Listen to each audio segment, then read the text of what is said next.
अस्सलाम वालेकुम दोस्तों, अपने नेक्स्ट वीडियो के साथ आपको वेलकम करता हूं अपने इस चैनल में। उम्मीद है सब खैरियत से होंगे। तो चलते हैं आज की अपनी अहम न्यूज और इन्फॉर्मेशन की जानब। सबसे पहले दोस्तों बात करेंगे कि 31 मई को क्या स्पेन की इमिग्रेशन ओपन होने का ऐलान होगा या नहीं होगा। इस पे काफी दोस्तों के कमेंट आ रहे हैं और काफी ज्यादा सोशल मीडिया पे भी इस पे बात हो रही है।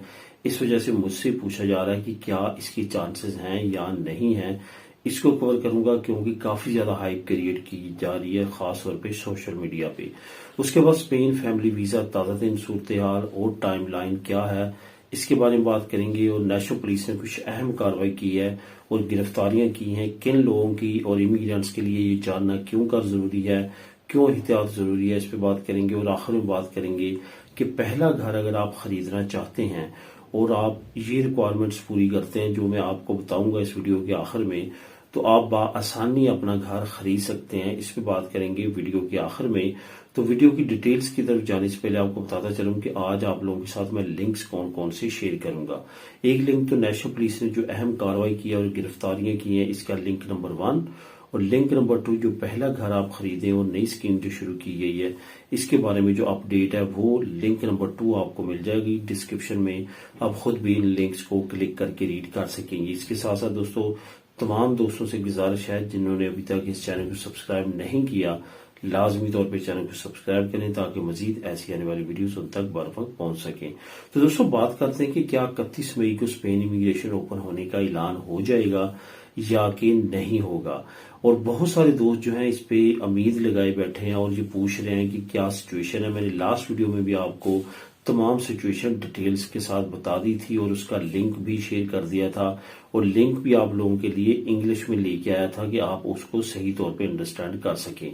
जिन दोस्तों ने उसको नहीं अभी तक उस वीडियो को देखा, मेरी जो इससे लास्ट वीडियो है वो आप देख सकते हैं। उसका पहला टॉपिक ही मैंने कवर किया और उसका लिंक भी प्रोवाइड किया है। दोस्तों जहां तक बात है कि 31 मई को स्पेन इमिग्रेशन ओपन होगी या नहीं होगी, अगर तो सिर्फ पिसोई की बात करें तो इमिग्रेशन काफी देर पहले की ओपन हो चुकी होती।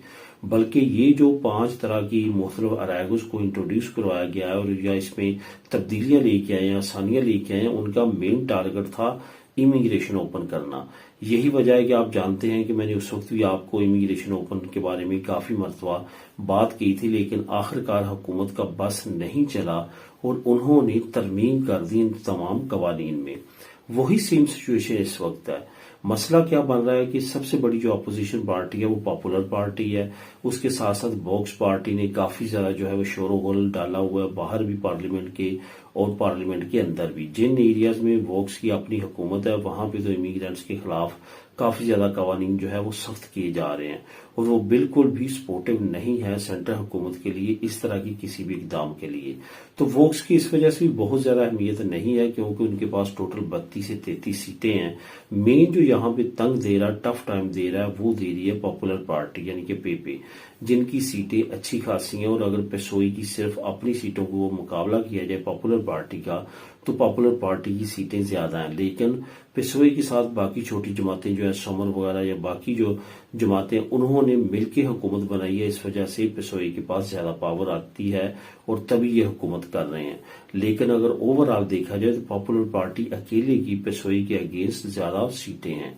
तो यही वजह है कि वो इसको बिल को पास होने नहीं दे रहे पार्लियामेंट में, कांग्रेस में।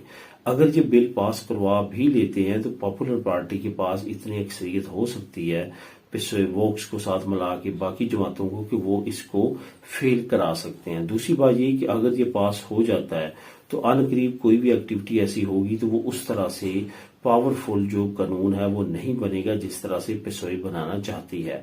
और यही सबसे बड़ी रुकावट है जिसके बारे में ये कहा जा रहा है कि 31 मई तक बहुत ज्यादा जो है वो जोर लगाया जा रहा है पॉपुलर पार्टी को मनाने के लिए कि वो इसकी फेवर करे और उसके बाद जो है इसको इम्प्लीमेंट कर दिया जाए। अब पॉपुलर पार्टी को एक और भी खतरा लाहक है कि इमिग्रेंट्स जो भी इस दौरे हुकूमत में लीगल होंगे वो जाहिर है वो साइड लेंगे पेसोई की।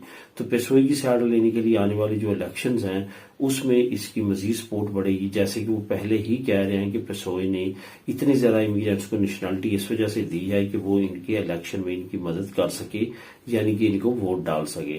तो इस तरह की दोस्तों मिली जुली सिचुएशन है जिसकी वजह से दंगा मुश्ती जो है वो दोनों तरफ से चल रही है। देखते हैं कौन कामयाब होता है। बहुत ज्यादा चांसेस हैं कि इंशाल्लाह ताला इमिग्रेशन ओपन होगी, लेकिन बीच में दरमियाना रास्ता भी मौजूद है कि हो सकता है कि पेसोए को पीछे हटने के लिए मजबूर किया जाए और उसकी ये जो नई स्कीम है कि इमिग्रेशन तकरीबन 5 लाख से ज्यादा इमिग्रेंट्स को लीगल करने के लिए ओपन कर दी जाए।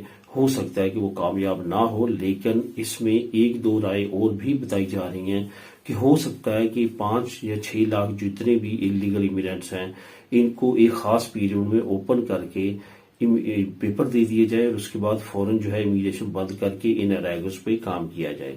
अब देखते हैं, जो भी नई अपडेट्स होगी वो आप लोगों के साथ शेयर करूंगा। तो अब नेक्स्ट न्यूज की तरफ बढ़ते हैं। वो है कि स्पेन फैमिली वीजा ताजा तीन सूरत क्या है और टाइमलाइन क्या चल रही है इस वक्त वीजाज की। तो सबसे पहले तो आपको ये बताता चलूं कि स्पेन का जो फैमिली वीजा है वो प्रोसेस उसी तरह से चल रहा है, लेकिन यहाँ पे एक अच्छी न्यूज ये भी है कि ज्यादा से ज्यादा 2025 में इस तरह की सिचुएशन रह सकती है। 2026 में आपको टीसीएस और इस तरह के दूसरे मामला से छुटकारा मिलने की बहुत ज्यादा उम्मीद है, क्योंकि आपको साथ मैंने एक न्यूज शेयर की थी और लिंक भी शेयर किया था कि तमाम शेंजन वीजा को सेंट्रलाइज किया जा रहा है, यानी कि यूरोपीय यूनियन एक सेंट्रलाइज पोर्टल ओपन करेगी और जिसमें आप घर बैठे जो है अपनी फाइल को सबमिट करवा सकेंगे, ऑनलाइन फीस जमा करवा सकेंगे। ये तमाम मामला जो है ऑनलाइन ही हो सकेंगे। तो ये गुड न्यूज है। साथ साथ जो ताजा तीन मामला चल रहे हैं वही टाइमलाइन है, वही अगर आपका एक फैमिली मेंबर है 8 से 9 महीने 10 महीने तक वीजा, अगर बच्चे हैं आपके और तमाम चीजें स्मूथली चल रही है तो 1.5 साल तक मैक्सिमम जो है आपके वीजे लग जाते हैं। और अगर खुदा न खास्ता आपके केस में कोई मसला आ जाता है, कोई बच्चों के नामों में कोई और किसी तरह का मसला आ जाता है और आपको फाइल दोबारा से करेक्ट कराना पड़ती है या कोई डॉक्यूमेंट वो मजीद मांग लेते हैं, तो इस टाइम को आपने 3 से 4 महीने मजीद बढ़ा लेना है। ओवरऑल टाइम इतना ही लग रहा है। तो इस वजह से कोई भी बहुत ज्यादा जो है वो चेंजिंग अभी तक नहीं आई, वही तकरीबन सिस्टम जो है वो सेम चल रहा है।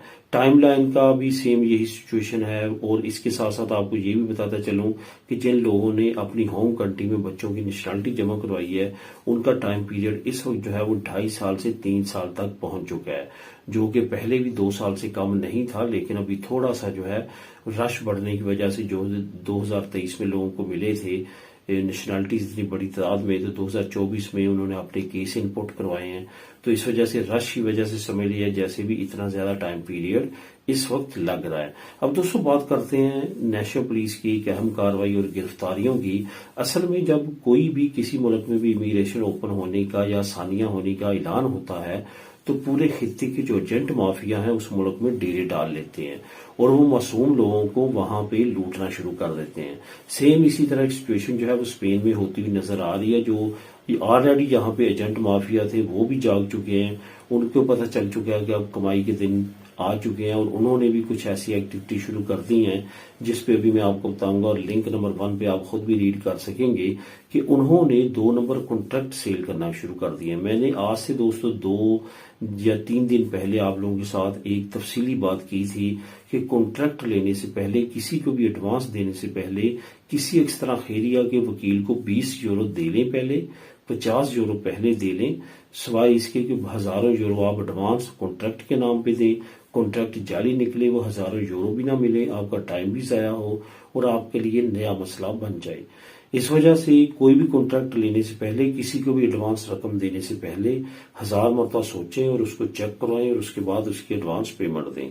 तो सेम वही सिचुएशन यहाँ पे है। अगर तो कॉन्ट्रैक्ट जाली कॉन्ट्रैक्ट बना बना के ये टीमें बेचती थी, ये जो एजेंट्स पकड़े हैं नेशनल पुलिस ने कार्रवाई की है, गिरफ्तार किए हैं और अलर्ट जारी किया कि ऐसे कॉन्ट्रैक्ट बिल्कुल ना खरीदें और आने वाले वक्त में मजीद ऐसे एजेंट को गिरफ्तार किया जा सकता है। इसकी मजीद डिटेल आप नीचे लिंक नंबर 1 को क्लिक करके रीड कर सकते हैं। दोस्तों अब बात करते हैं आखिर में कि पहला घर खरीदने के लिए नई स्कीम कौन सी शुरू की गई है।